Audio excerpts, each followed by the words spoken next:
是你逼我的，是修为。林中正，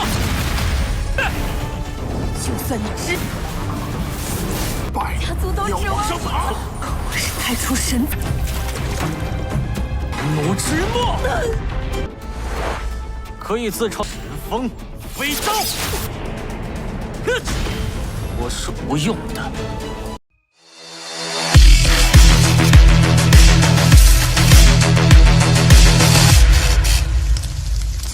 Halo semuanya, selamat datang di Ruang Sinema. Bagaimana kabar kalian semua? Semoga selalu sehat dan baik-baik saja. Sesuai jadwal, jadi pada hari ini kita akan kembali melanjutkan series Donghua I Can Have Infinity yang kelima episode terbaru. Yang mana ini adalah episode yang ke-18. Bagi yang mau bergabung dengan series ini, kita sudah sediakan playlistnya. Jadi kalian bisa dengan mudah mencari di mana episode awal dari series ini. Sebelum kita mulai episode terbarunya, kita akan melihat dulu apa saja yang telah terjadi pada episode sebelumnya, tepatnya pada episode 17. Kemarin Xiaoyun akan melakukan perpisahan kepada Zhao, yang mana dirinya itu akan tetap berada di alam sarang naga untuk bisa membalaskan dendam kepada Li Chen. Zhao tidak bisa membantunya karena aturan yang diberikan oleh Tanah Suci. Sedangkan untuk Lin Xiaoya diminta oleh Xiaoyun untuk pergi juga, karena takutnya dia malah akan merepotkan dirinya dalam pertarungan nanti. Setelah menunggu dalam waktu yang cukup lama, akhirnya Li Chen pun datang. Yang mana di sini dia itu juga sama kesalnya kepada Xiaoyun, sebab telah berani menghabisi teman-teman sektenya. Pertarungan pun langsung saja terjadi di antara mereka, yang mana Xiaoyun menyadari kalau kekuatan ruang dan waktu Li Chen telah meningkat. Akan tetapi tidak hanya ia saja yang mengalami peningkatan, namun Xiaoyun juga telah mengalami peningkatan. Ia pun berhasil memberikan beberapa serangan manja kepadanya. Ini pun membuat Li Chen marah besar dan bersiap untuk menggunakan teknik andalannya. Nah, sekarang kita akan melanjutkan episode terbarunya. Taktik ini membuat Xiaoyun terkejut, apalagi Li Chen belumlah pernah menunjukkan kepada siapapun tekniknya, yang sepertinya ini adalah teknik ciptanya sendiri. Xiaoyun tidaklah takut dan langsung menggunakan langkah kamikaze untuk menghindari serangan itu. Bagi Li Chen, pergerakan itu tidak akan pernah bisa mengimbangi pedangnya yang memiliki kecepatan cahaya. Serangan pun kembali lagi dia lancarkan, yang mana lagi dan lagi Xiaoyun berhasil menghindarinya. Namun ia salah langkah dan malah masuk ke dalam jebakan, sebab kini Xiaoyun berdiri tepat di tengah-tengah serangannya. Li Chen pun yakin semua itu pasti bisa menghabisinya. Tapi Xiaoyun memintanya untuk tidak terlalu percaya diri dulu, karena yang bisa menciptakan senjata bukanlah Li Chen saja, namun Xiaoyun juga. Pisau terbang Si Feng dirinya keluarkan, yang mana itu pun berhasil mengenai Li Chen dan membuatnya terpental. Tidak itu saja, Xiaoyun juga kembali melancarkan serangan. Walaupun Li Chen telah membentuk pertahanan ruang dan waktu, di hadapan Xiaoyun semua itu bukanlah apa-apa. Dan benar saja serangan Xiaoyun berhasil menumbangkan Li Chen.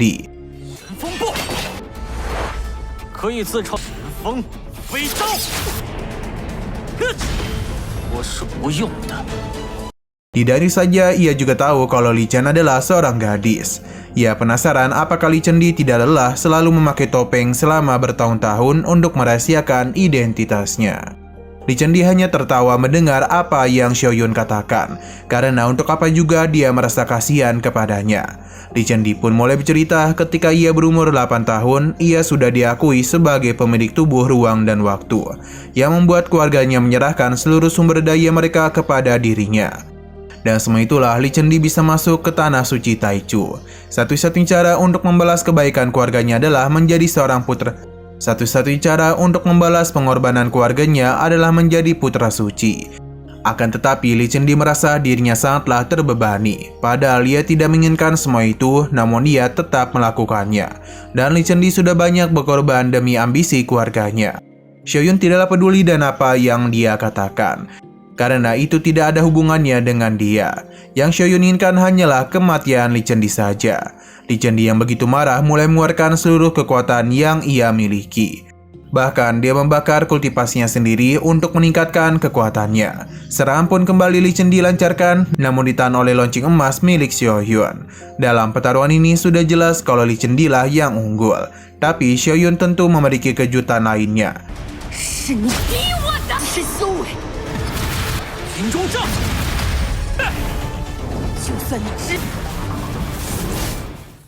Padarnya, Lee Chen Di pun menyadari kalau Xiaoyun memiliki kemampuan lain. Namun bukan berarti ia akan kalah, karena saat ini Xiaoyun hanya menjadi kura-kura di dalam tempurungnya saja. Jadi pertahanan yang dia miliki itu bukanlah apa-apa baginya. Serang pun kembali Lee Chen kerahkan. Xiaoyun berusaha untuk melawan, namun serang Lee Chen terlalu kuat dan benar saja pertahanannya berhasil dihancurkan. Tapi Xiaoyun kembali membentuk pertahanan lainnya. Sayang sekali pertahanan itu tidaklah berlangsung lama, karena lagi dan lagi Lee Chen Di berhasil menghancurkannya.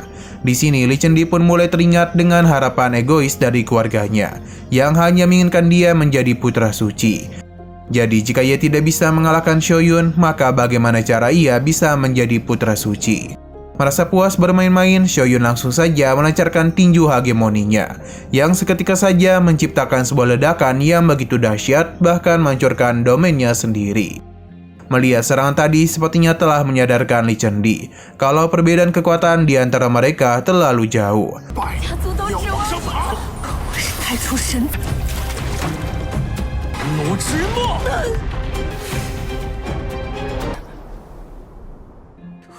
Lee Chen Di pun memintanya agar menghabisi dirinya, tapi Xiaoyun tidak akan melakukan hal itu, dan akan membuat hidup Lee Chen Di menjadi lebih mengerikan daripada kematian. Selain itu, Lee Chen Di yang merupakan seorang jenius telah dirinya habisi.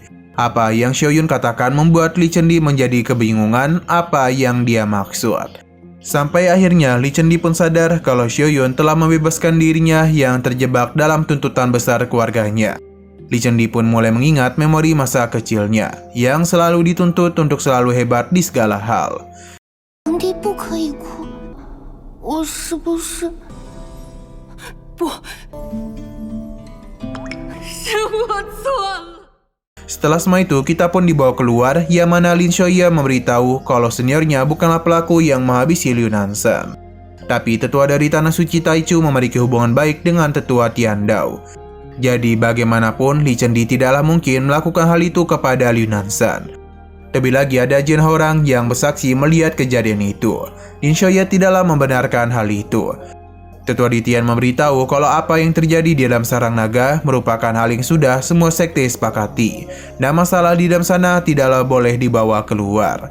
Akan tetapi Tian Daosu tidaklah peduli dengan peraturan itu. Padarnya Xiaoyun pun keluar, dan ia tidak peduli apakah tetua ini percaya atau tidak dengan apa yang mereka katakan. Xiaoyun pun memberitahu kalau ia bukanlah orang yang menghabisi Liu Nansheng. Jadi jika dia tidak percaya kepadanya, maka tetua Tian Daosu bisa datang kepadanya. Waktu terus saja berlalu sampai akhirnya Lee Chen Di pun keluar, yang mana tentu saja kondisinya tidaklah baik-baik saja, dan membuat tetua Tanah Suci Taichu marah besar. 这句话，我只是尽管来找我。这身衣服，你。 Siang berpindah ke Tanah Suci Kekacauan, yang mana mereka penasaran mengapa di Tian dan kedua muridnya tak kunjung kembali. Beberapa murid mulai berpikir yang tidak-tidak, namun tidak untuk Cicuyu. Jin Jixia bersama gurunya ini kembali meremehkan Xiaoyun dan menganggap mereka pasti telah gagal. Namun apa yang mereka kira itu langsung dibungkam oleh kedatangan di Tian bersama para muridnya. Yang mana Cicuyu menjadi begitu senang karena mereka bisa baik-baik saja. Di Tian mulai menyombongkan pencapaian muridnya yang telah berhasil menyapu bersih sarang naga sejati. Bahkan dia itu telah menghabisi 6 murid agung dari Tanah Suci Taichu dan membuat putra suci Lee Chen tidak berdaya.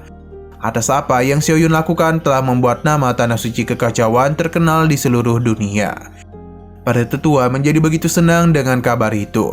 Tuan Suci menanyakan keinginan dari Xiaoyun. Xiaoyun tidaklah menginginkan apapun, dan dia akan menerima apa yang diberikan oleh Tuan Suci kepadanya. Ternyata Tuan Suci memberikannya hadiah berupa sebuah pedang, yakni adalah pedang naga emas.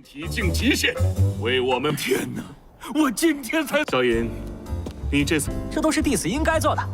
我倒不能小气了，涅槃境的蛟龙。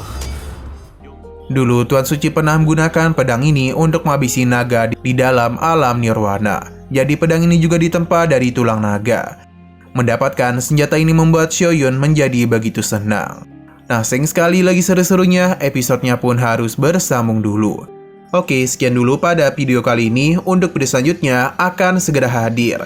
Jadi bagi kalian yang ingin mengikuti series ini, langsung saja klik subscribe dan aktifkan loncengnya.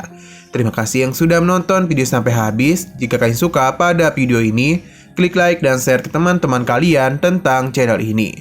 Dan ditunggu aja kelanjutannya. Oke, sampai jumpa di video selanjutnya.